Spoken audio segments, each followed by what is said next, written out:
Students, parents, teachers, and community members are asking some hard questions tonight. At least 59 now dead. At least 17 people have been killed.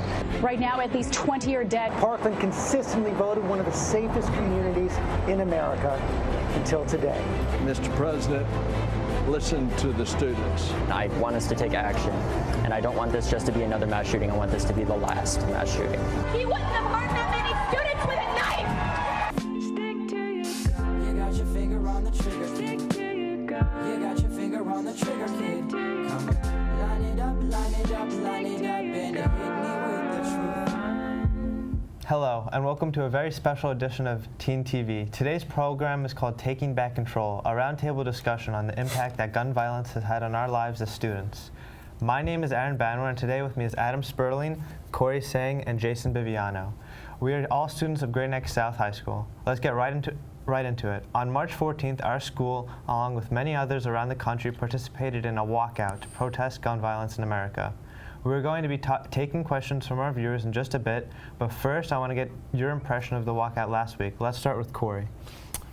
It was an interesting event, and it was pretty impactful for the school. Jason? I thought it was a pretty big impact for our school, and how it brought many schools together on one big idea to change gun control laws and protect students. Adam? Yeah, so I'm going to agree in theory with what they're saying, that I think it was, in its best form, a very good thing for not only our school but the nation as a whole to heal and to improve. But I felt that, as a whole, the majority of the students who were walking out either didn't know why they were walking out or were walking out just because everyone else was, and they thought it might look good as an Instagram post or as a thing that they can say they did. Yeah, Jason, I know you were saying earlier about you didn't really understand the whole thing, but you went out anyways. I did like the idea that it was what it was towards, but I didn't really, I guess, understand the whole movement. I mean, from my point of view, I understood where it was coming from, and I understood how people wanted it to be, and like everybody walking out, and it's a good thing to show like an opinion and be able to show that in a school, and how supportive the staff were even though they couldn't join in, and how accommodating the principal and the police officers were to help us with that. But I also think like the goal, it's very hard to achieve with where we were, and like not having like news stations, like for what we were trying to do, we were doing like something else, you know? So like for the school's response, did you think it was positive, or how do you think the staff were? Well, I think the school did a good job with letting the kids express their feelings towards this, these tragedies that have happened against that, these mass shootings and things. Yeah. But I still don't think I really understand it. Adam? So. Yeah, I think that our school, Great Neck South, did a very good job compared to all of the other schools I've seen, because I know students that have been suspended for walking out. I know schools have put intense consequences on people who did try to walk out. So I thank Great Neck South, and I thank the administration for taking a stand with us rather than against us. But I know that Great Neck South did not allow any members of the media to get any footage or film the walkout at all. So I know no one else was allowed on premise. And I think that's because, at least in their explanation, it was because they didn't want anyone to be on campus while it was happening, rather than they wanted to film. But with the public access TV cameras, I was personally allowed to film the event, and we have a short clip from the event a little bit later on. So I think that they were very fair, at least compared to a lot of other schools in the nation. Yeah, I agree. Corey, what was your perspective in this whole thing? Did you go out to walk, or were you against it, or how did you feel? I walked to support the movement, and I feel like the school executed very well. Yeah. Now, did you feel like, I know for our walkout, it might have been different than other people's, but we first started with like a group, and like they were talking. I couldn't hear what they were saying because the microphone was broken, but then we went like for a walk around the kind of parking lot area. I guess it was like planned out to a point, but I feel like you can't always plan everything out. So I feel like with what we had, it went pretty well. Do you think like students should be punished for this if the school is like very against like doing this? Because our school was open to it, so it was totally fine. But if a school's like, no, this is a safety hazard, you can't be walking out, do you think they should be punished for this? I know schools have it in the best for their students, but I think it's also a good idea for them to let their students express their opinions and to like not try to prohibit them. Adam? Yeah, I mean, I guess I'll take it from a legal standpoint because I pretty much agree with Jason. I think that the schools have a responsibility to keep their students safe. However, I think some of them use that as a crutch to not allow this type of thing. And I think that while it's in their right to do that, I don't think that they should be suppressing free speech because that's what education is. It's ability to speak your mind and to learn about what you're doing. And I don't think there's any better way to learn about what you're doing than actually taking a stand and taking an initiative. So there's also a movement called #WalkUp, where it's like they talk about befriending loners and stuff so they won't become school shooters. Like, how do you feel about this, Corey? It's a good program, and it could avert like any potential tragedies like this from happening again. Jason? I think it's a good idea. I think everyone should be friends with each other, but also it brings up the idea of forcing people to be friends with everyone. Not everyone has the same qualities or personalities. Yeah, there's like another thing where it could, like, people look at for loners now and they try to, like, it could have a negative effect as well if people just keep looking out for people who don't have friends or bothering people. I feel like you really have to be careful with that. But as people in our grade, because the school shooters are coming from our school and like stuff like that, and like if someone's in there, we would know them best rather than the police or the teacher. So I could see where it's definitely coming from. We just have to definitely be careful. Aaron, I actually want to expand on that point. As you all know, our schools administration worked with the police department and had a police officer come in and have like a full period presentation on school shooting safety and things like that. And what they said is essentially, we want you to have a list in mind of people who you think might be most susceptible to being a school shooter. And I think that mindset alone, and that's a lot of what the Walk Up movement is, it's thinking of who could this be? Let's help them. That I feel like, as you said, has a negative effect, because if you're someone who is alone and then you feel like people think you might be a school shooter, that has such a negative psychological impact on you that I feel like, while yes, it would be nice to have friends, it does, in my opinion, it would feel fake, and it would feel like they're singling you out for being a loner, which I don't think is the right mindset to have, and I think it's a bit of an unsafe practice for the police to be suggesting. I feel like it's not even with loners though, just people who are having a tough time at home or have like a recent death in the family. You have to be supportive for that. Even like before even school shootings, you have to like be supportive with your friends and help them out if they're going through a tough time. For our school though, I know definitely after the Florida shooting, there was a lot of like heightened security and changes that were made during the school. So Jason, do you want to like talk about that and what's been happening? And I have noticed. It has been noticeable that our school has had heightened security. There's been police kind of not roaming. In the halls, outside in the morning. They've been around our school, just trying to keep us safe. And at first it kind of gave me an uneasy feeling, thinking that like, what if it could happen to us next? But I think now it's become a little bit more comforting to think that we have this extra protection and that police are very close by now, just in case anything actually did happen. Yeah, because I was kind of thought like with the other one, not much was gonna change. But when I saw walking up, like the door was locked, because now you can only go through the main entrance, and the police were right there, I wasn't kind of uneasy. I felt like, all right, now they're actually taking something and doing something with it. They're not like giving teachers guns. They're like having police officers there to protect us, which makes the most sense. Like having. I know a couple schools have like security guards that are armed at the front desk and they're trained. That makes the most sense than having teachers armed. Like you always have to find the in between. It's not, you don't want to go too radical one way or the other. So I could definitely see where they're going with this. Corey, how do you feel about police officers in the morning and how they've changed the entrance and everything? I feel like they enhance the security and like provide this aspect that comforts the students. So do you like personally feel safer now that it's been changed, or? Definitely. Okay. Adam? Yeah, see, in my opinion, while this was the first major shooting since our new principal came into our school this year, I do feel like the amped up security is a little bit too late now that there have been so many school shootings. So I feel like if we weren't safe however many years ago Columbine was, and we needed that because school shootings were a thing now, I think we should have had something back then. And now I can't blame our principal for only starting now, because again, he is a new principal for our school.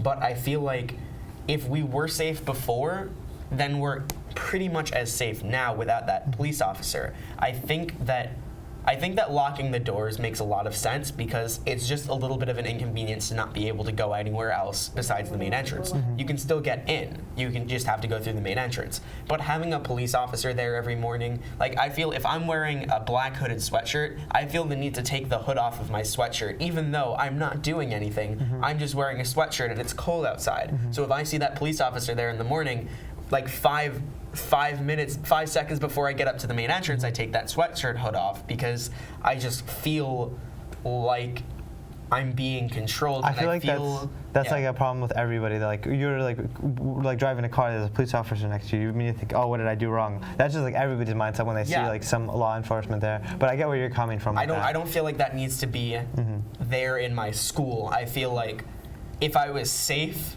these past years, I'm safe now. And if I wasn't safe those past years, I feel what was happening? With the Florida shooting, it definitely hit closer to home, with the demographic and the economic standpoint of that school being very similar to our own. So I see why they did it because of that.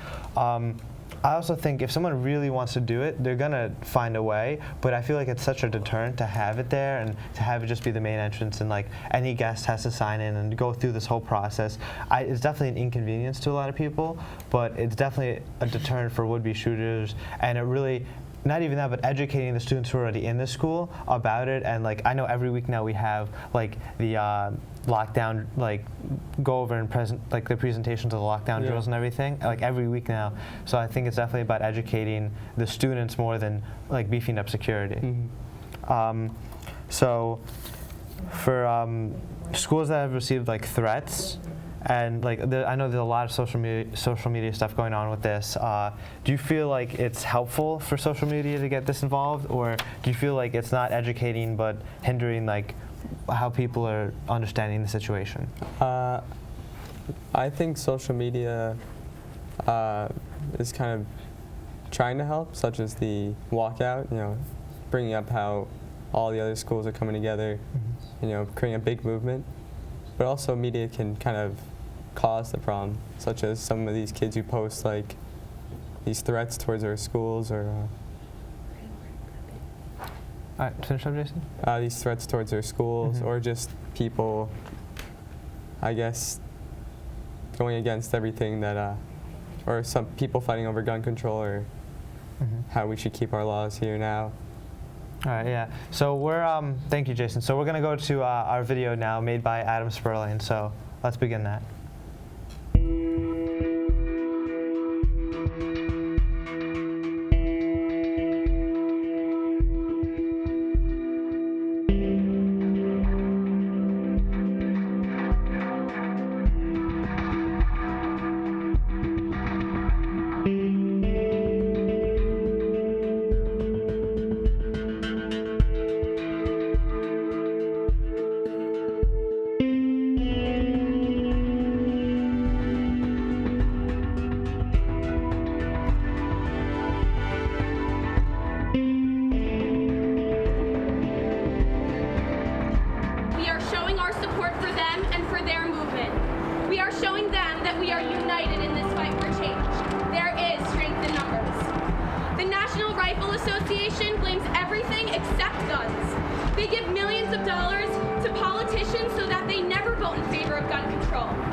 Politicians put their jobs over our lives. Isn't that ironic? They're supposed to be representing us. Instead, they're pocketing money and leaving us unprotected. Let's show them that it doesn't matter how much the money the NRA gives them. we're going to vote them out. So what can we do now?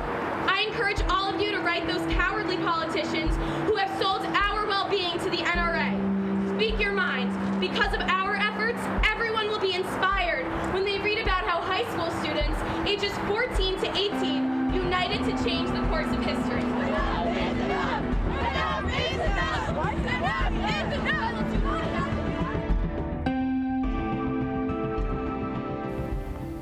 All right, welcome back to Taking Back Control. So we're going to start off. We have a caller who has a question, so let's give it to him.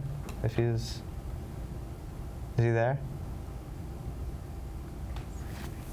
Okay.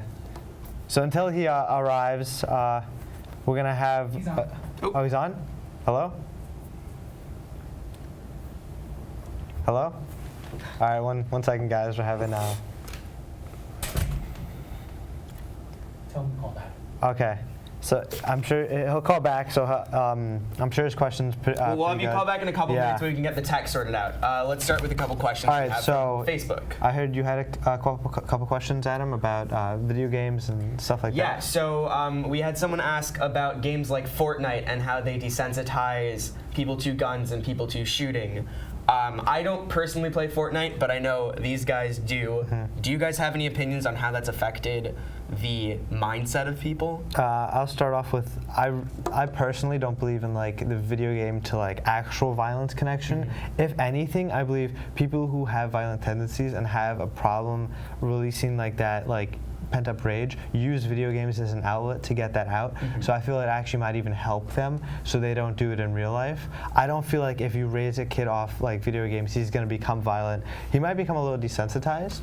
He might not see violence as such a big issue, but he's not going to go out and do it himself. That seems similar to what I've read on this topic. Any other ideas? I agree with Aaron. I think that video games really don't cause the problems. I think they help. I mean, not help, but they kind of remove the threat, I guess. I don't know how to put it. They make the person feel better. Yeah, like it gets rid of their like pent-up energy, and like if they're struggling, they can just be at ease, like focusing on something else. Yes. Mm-hmm. Corey? Yeah, I don't think there's a connection between the game and what's been happening. Mm-hmm.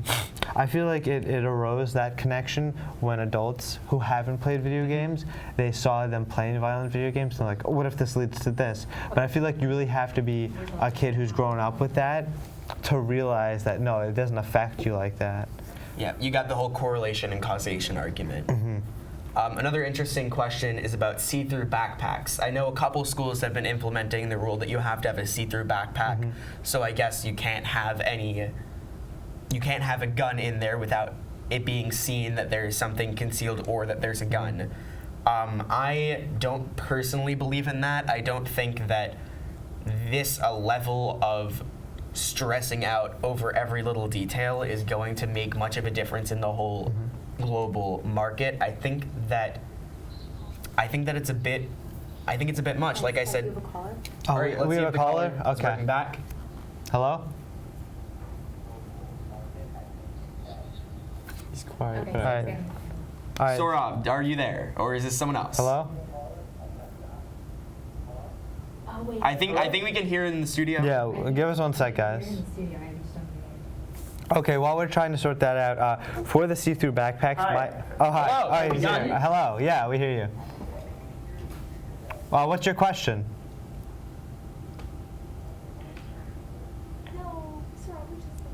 Oh no, he was just there. Hello? Hi, I cannot hear you. I can hear you on your live stream though. Okay, so what's your question? Can you hear me? Can you hear my voice right now? Yes. Yeah, we're good. Yeah. Hello? Yeah, yes. we hear you. Yeah, Mike. I think it's a bit delayed. I think that's the issue.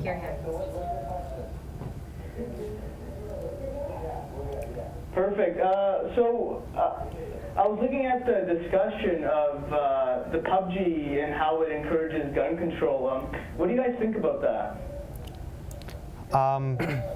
We're not really familiar with like the PUBG thing, but like you're saying it encourages gun control. Like how would that? I think the comment mentioned something about it encourages school shooting specifically. I'm not familiar with PUBG, but I guess if you could explain and then let us know what it's sort of encouraging.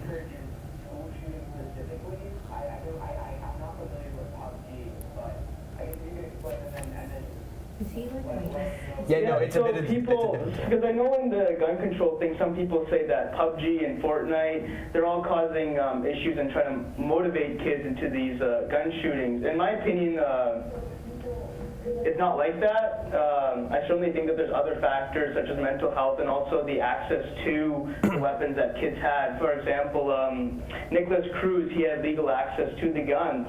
And I feel if he didn't have that legal access, he certainly wouldn't have been able to cause that school shooting. Even if he were able to get it on the black market, it'd be at a much expensive price.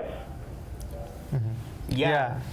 So I feel like definitely one of the huge issues was how he got it legally. That's what really set off the whole thing about stricter gun laws and how that should be done. And with the connection people are making between video games and actual real-world violence, I feel like that's much more of an older generation who haven't experienced video games like we have.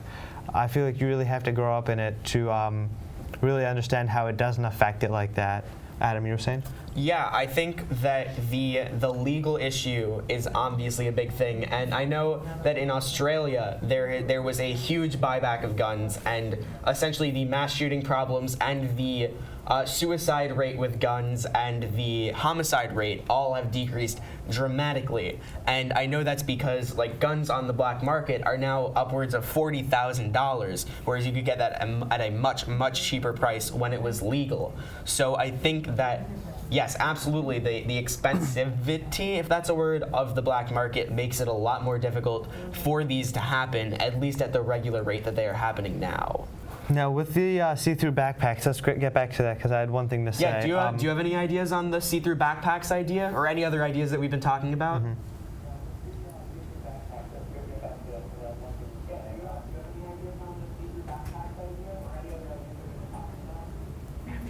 Are you talking to me? Yeah. Yeah.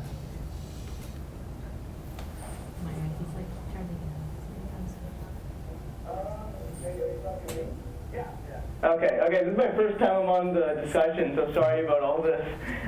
Regarding the see-through backpacks, I think it's a crazy idea, and I think it will not work at all. There are so many scenarios that a school shooting can happen with see-through backpacks. It's a terrible idea, and they're not getting to the core of the issue at all.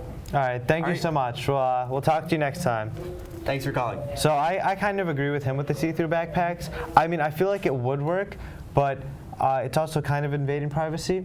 And at the same time, a lot of people can just hide the guns in their clothes, and unless they're wearing see-through clothes, that kind of defeats the purpose of clothes, and I don't know, it just feels like the whole situation just wouldn't work at all.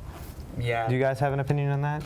Yes. I also think that if you have a see-through backpack, it may up security, maybe to see if someone has a gun or not, but also people may have personal items which they may not want to be showing off, such as, you know, like I do, I have an EpiPen, which I don't really want to be showing off, but yeah, it's invading your privacy. Like what you keep in your backpack is yours. Like I can see it could just be textbooks or anything, but if you have like medical equipment or any kind of other stuff that you don't want other people seeing.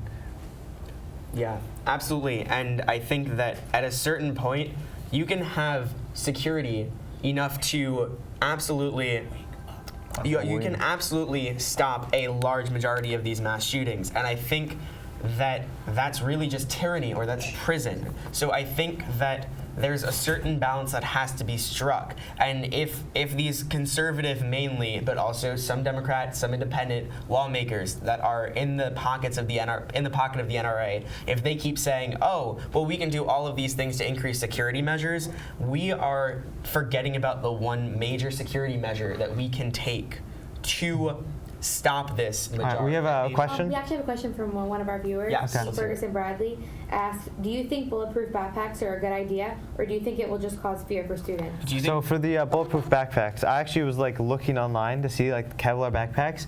I feel like honestly it would be a really good idea if a student wants to stay safe. Like I feel like that's the best way. Like if there's someone in the school, you just take off your backpack, you put it in front of you, and you sit in the corner, like with the drill and everything, and that's the best way to protect yourself. I feel like people shouldn't have to think like that. Like that's such a weird way of thinking that I have to wear a Kevlar backpack to protect myself in school, but I feel like it would work. Yeah, and we have another caller, so let's hear that. All right. Hello?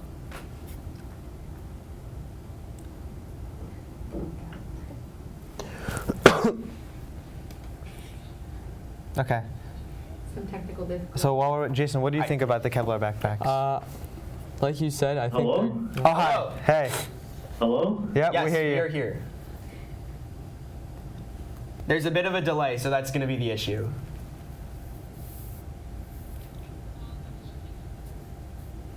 Tell them the Jimmy. All right. Yeah, I think there's a bit of a delay. Yeah, sorry, we're running out of time. I can't hear you talking on the phone. I can only hear it on the stream. Yeah, my question was, how does it make you feel that guns are such a big problem in the USA? In places in Europe, we don't have the issue. Our gun laws are so strict.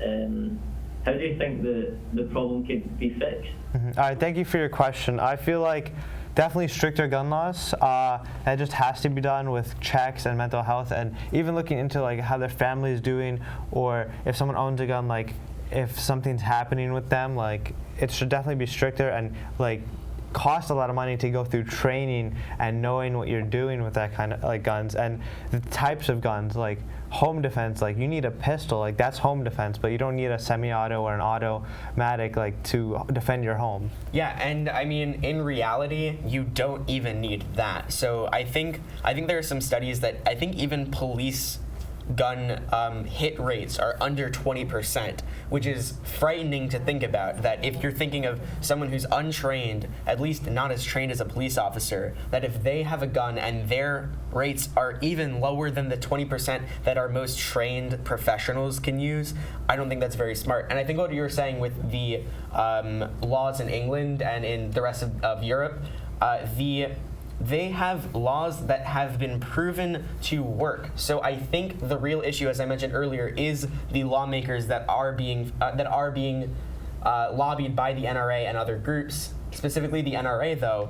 And I think that we need to make a change. So like in Australia, there were lawmakers that sacrificed their political career to get this legislation passed. So because of that, I think we can do the same thing. Someone just needs to stand up. And there was a great Saturday Night Live sketch about that, where there was going to be one person who's going to be a conservative lawmaker who's going to stand up to their party and make some change. So I think we're wrapping up. Yeah. So any final opinions, guys, about?